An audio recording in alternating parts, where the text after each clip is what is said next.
जय हिंद दोस्तों, welcome to back my YouTube channel.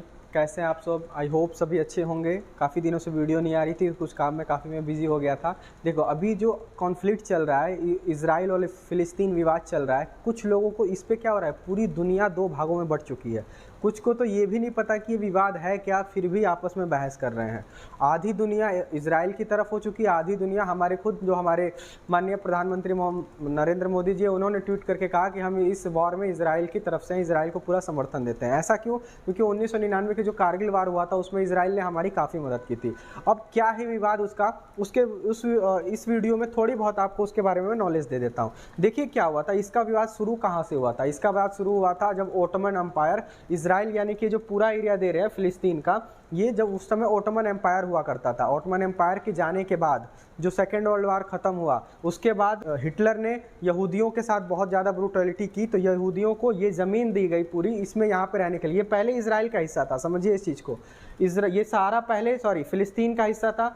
इस एरिया को यहूदियों ने अरबों से ख़रीदा था, बहुत ज़्यादा पैसे देखा। जो आज अरब बोल रहे थे, लेफ्ट एंड राइट हर चीज़ की होती है, सही और गलत। अरबों से ये सारा एरिया बहुत ज़्यादा पैसे देके खरीदे थे। उसमें उन्होंने आज भी वही बात बोलते हैं कि हमने ये ज़मीन खरीदी है, और सभी इजरायलियों के पास, यहूदियों के पास उसके कागजात भी अभी भी। तो आप ये देख रहे हैं पूरा हिस्सा ये पहले फिलिस्तीन था, और कैसे कैसे घटते हुए 2011 के मैप के अकॉर्डिंग जो फिलिस्तीन अब 12% रह गया पूरी तरीके से, बस ये सिमट के बहुत थोड़ा सा रह गया, ये इसकी है। तो इसमें इसका विवाद क्यों है और अभी लड़ाई क्यों हो रही है, तो मैं आपको एक एक करके समझाता हूँ कि ये एरिया जब 1948 में जब हुआ था, इजराइल का गठन कब हुआ था? 1948 में। आपको पता है कि सेकेंड वर्ल्ड वार में हिटलर ने यहूदियों पे बहुत ज़्यादा ब्रूटैलिटी की थी, जिसकी वजह से उनको ये ज़मीन दी गई, और उसके बाद 14 मई 1948 को एक नए देश इजराइल का गठन हुआ। और उससे पहले यहाँ पे फिलिस्तीन हुआ करता था, गठन हुआ। उसके बाद यहाँ पे एक शहर है यरूशलेम, ठीक है ना, यरूशलेम एक शहर का नाम है। इस शहर के विवाद होने, इस शहर में क्या हुआ, 3 धर्मों के पवित्र स्थल है यरूशलेम में। आप स्क्रीन पर देख सकते हैं यरूशलेम पे, यहाँ पे 3 धर्मों के पवित्र स्थल है। सबसे पहले मुस्लिमों का है मस्जिद अल-अक्सा। उसके बाद है यहाँ पे यहूदियों का, यहाँ पे डोम ऑफ द रॉक एक दीवार है जिसको वो बहुत ज़्यादा पवित्र मानते हैं, और ये वही वॉल ऑफ द माउंट कोटेल। और वहाँ पे ईसाइयों का भी चर्च है जिसको बोला जाता है द चर्च ऑफ होली सेपल्कर। ये एक चर्च है जिसके यहूदियों बहुत ज़्यादा पवित्र मानते हैं। और यरूशलेम यानी कि एक हिब्रू लैंग्वेज है, हिब्रू लैंग्वेज में यरूशलेम बोला जाता है, वहाँ की एक लैंग्वेज है। उसके अकॉर्डिंग यहाँ पे तीनों विवाद था। तो यहाँ पे बोला गया कि जब बन रहा था यूएन में यह बात रखी गई कि इसको कैसे अलग किया जाए। तो आपको पता है कि कितनी ज़्यादा इन्होंने चालाकी की है ब्रिटेन वालों ने और अमेरिका वालों ने, कि किसी भी देश को डिवाइड करने में। जब हमारे देश को डिवाइड करना था तो एक पूर्वी पाकिस्तान, एक पश्चिमी पाकिस्तान बना के क्या हुआ, बाद में उसको बांग्लादेश बनाना पड़ा, और कई वार उसके लिए लड़ी गई, कितने लोगों की उसमें मौत हुई। वही चीज़ हुआ यहाँ पे भी। जब फिलिस्तीन को इसराइल से अलग किया गया तो एक अलग से यहाँ पे इतना हिस्सा दिया गया, यहाँ पे एक टुकड़ा दे दिया गया, यहाँ पे एक टुकड़ा दिया गया। इसको बोला गया, यहाँ पे इसका नाम रख दिया गया वेस्टर्न बैंक। देखिए यहाँ पे आपको समझ में आएगा, वेस्टर्न बैंक को इसका नाम रख दिया गाजा पट्टी, यानी कि छोटा होते होते इजराइल कब्जे। क्योंकि जब भी लड़ाई होती थी फिलिस्तीनियों और इजराइलियों की, तो इजराइल के पास आप जानते हो आयरन डोम, बहुत सारे आधुनिक हथियार है, और इनके पास कुछ भी नहीं है। इजरायली कहता है कि तुम्हें कुछ भी नहीं, ना तुम हथियार रख सकते हो, ना अपनी सेना रख सकते हो, कुछ भी नहीं रख सकते। फिलिस्तीनियों के ऊपर पूरी तरीके से हर चीज़ के लिए बैन लगा रखा है। इनके पास पत्थर मारने के अलावा कोई चीज़ें नहीं होती है। तो ये सारी चीज़ें होती हैं इजराइल के पास। और इजराइल क्या करता है, जब भी लड़ाई हुई है दोनों आपस में, 1947 के बाद ये 1967 में भी हुआ, तो क्या किया, और ज़्यादा कब्जा कर लिया। और घटते घटते अब देखिए बहुत ही माइन्यूट फॉर्म में, लगभग पूरे एरिया का 12% क्या रह गया है, फिलिस्तीन रह गया। और ये लेफ्ट साइड में गाजा, और गाजा के पास ही जो यहाँ पे एक मिलिटेंट संगठन है हमास, जिससे अभी वर्तमान समय में युद्ध हो रहा है। इसके बारे में अब मैं आपको थोड़ा सा बता देता हूँ कि जब यरूशलेम की बात आई तो इजराइल कहता है कि यरूशलेम हमारी राजधानी है, लेकिन यूएन ने कहा था 1948 में कि यरूशलेम को हम अपनी राजधानी नहीं बनाएंगे, हम अपने अंडर में रखेंगे, ना ये फिलिस्तीनियों को मिलेगा, ना ही आपको यहूदियों को मिलेगा। तो क्योंकि यरूशलेम में मस्जिद अल-अक्सा कहा जाता है कि जो प्रोफेट मोहम्मद थे मुसलमानों के, वो यहीं से यहाँ पे जो आपका यहाँ पे मस्जिद अल-अक्सा में एक रॉक है, उस रॉक से ही क्या गए थे, पत्थर है डोम ऑफ द रॉक जिसे बोला जाता है, वहीं से वो खुदा से मिलने गए थे। और यहाँ पे इस दिन यहाँ पे बहुत सारे लोग, काफ़ी भीड़ भी होती है नमाज़ पढ़ने के लिए। रमज़ान के दिन बहुत भीड़ होती है। यहीं पे जो दीवार है यहूदियों की, क्या कहा जाता है, माउंट कोटेल नाम है, वो इनकी पवित्र मानी जाती है, वहाँ पे इबादत करते हैं। और तीनों ही धर्म इब्राहिमी धर्म है, ये बात याद रखिएगा। तीनों ही धर्म का रिलेशन कहीं ना कहीं एक ही धर्म से है, एक ही किताब, सभी किताबों में। जैसे कुरान में भी ये यहूदी किसको मानते हैं, यहूद मूसा को मानते हैं, जिनके बारे में कुरान में भी दिया गया। ईसाई ईसा अलैहिस्सलाम को मानते हैं, यानी ईसा मसीह को मानते हैं, वो भी कुरान में दिया गया। यानी तीनों का जो धर्म है वो एक ही है, इब्राहिमी, यानी कि तीनों ही जो है इब्राहिम को मानते हैं, इब्राहिम और इब्राहिम के बेटे इस्माइल को, तीनों ही ये धर्म मानते हैं। और तीनों ही के लेकिन किताबें और इनके प्रॉफिट अलग होने की वजह से विवाद इनके बीच में बढ़ा हुआ है।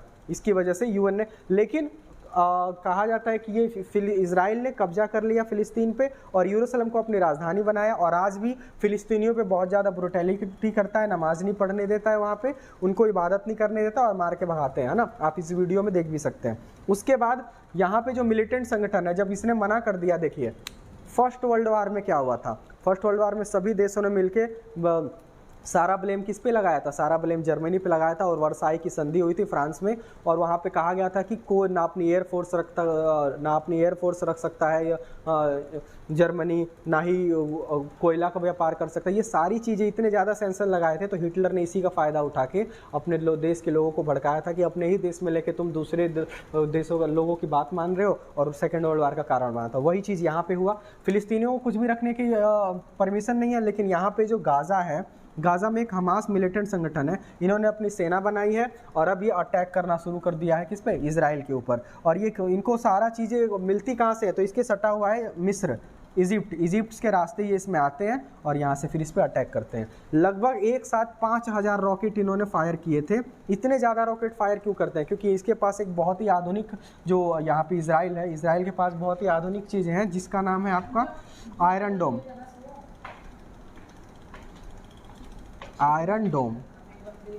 आयरन डोम के पास क्या होता है कि सभी मिसाइलों और रॉकेटों को मार गिराता है। इस वजह से जो हमास है वो एक साथ लगभग 5000 10,000 इसलिए फायर करता है कि आयरन डोम के पास भी अपनी एक लिमिट है, उस लिमिट से ज़्यादा वो भी फायर नहीं कर सकता। इस वजह से अगर उसमें से 90% को सपोज करो उसने मार भी दिया, बाकी 10% गिरेंगे आम लोगों पे।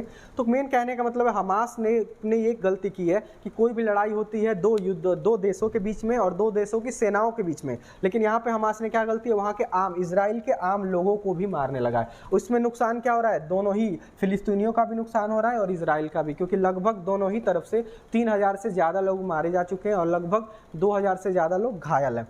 तो इसमें ये चीज़ें आ रही हैं कि अगर देखिए हमारे देश में ही क्या है, जैसे पाकिस्तान लातिस्तान कहते हैं उसे, उसने पीओके पे कब्जा कर रखा है और हम भी चाहते तो पीओके लेना कोई बड़ी बात नहीं, इजीली हम ले सकते हैं। लेकिन अगर हम उसमें हम वार किससे करेंगे, पाकिस्तान की सेना से, ना कि वहाँ के रहने वाले आम लोगों से। ये चीज़ें आज नहीं तो कल हम पीओके को तो ले ही लेंगे, कोई बड़ी बात नहीं है। लेकिन अगर हम यही चीज़ें अगर हमें करना होता तो बहुत पहले कर चुके होते। लेकिन इसमें क्या होता है कि वहाँ पर फिर वो उसे वार नहीं कहा जाता, उसे जीनोसाइड कहा जाता है। जीनोसाइड का मतलब यही होता है कि फिर आम लोगों को बहुत ज़्यादा, क्योंकि उसमें वार में आम लोगों का कोई वो रोल नहीं होता है, लेकिन जीनोसाइड में आम लोगों के सबसे ज़्यादा नुकसान होता है। लेकिन अगर जो काम हमास कर रहा है वही काम इजराइल भी करने लगे फिलिस्तीनियों के साथ, जैसे उसने आम लोगों को मारा, अगर इजराइल भी मारने लगे तो इजराइल और हमास में फिर क्या डिफरेंस रह जाएगा। यही चीज़ है कि वार अभी तक चला आ रहा है और इसमें अभी ईरान ने भी धमकी दी है। और यहाँ से हिजबुल्ला एक संगठन है जो यहाँ से लेबनान में रहता है, इसने भी हमास को सपोर्ट करने की बात कही है। तो आने वाले समय में देखते हैं क्या होता है, इजराइल बचे हुए फिलिस्तीन को भी ले लेता है या फिर कुछ लेकिन हाँ ये है कि हमास अब की बार कुछ ज़्यादा ही पावरफुल है और अपनी सेनाओं को लेने के साथ पूरी तरीके से वार कर रहा है। लेकिन वार से किसी का फ़ायदा नहीं होता है। देखिए इंडिया हमेशा पीस के साथ खड़ा रहा है कि इंडिया कहता है कि शांति से ही किसी भी चीज़ को हल किया जा सकता है, लेकिन ये भी हकीकत है, विंस्टन चर्चिल ने भी कहा था युद्ध को रोका नहीं जा सकता। इस वजह से, और युद्ध एक दिन में नहीं होते, ये भी याद रखना। कोई भी, आप क्या समझते हैं कि अचानक नहीं, कभी भी कोई भी युद्ध होने से पहले उसकी तैयारियां कई सालों से चल रही होती है और उसके थोड़े थोड़े बीज बोए जाते हैं, तब जाके कोई एक वॉर होता है और उसमें नुकसान सबसे ज़्यादा किसके होता है, आम लोगों को। तो इस युद्ध किसी भी चीज़ का हल नहीं है, शांति से सुलझाना चाहिए। इजराइल और फिलिस्तीन दोनों को ये बात सोचनी चाहिए। तो आई होप आपको ये बात समझ में आई होगी। मिलते हैं किसी नेक्स्ट वीडियो में, तब तक के लिए जय हिंद, जय भारत।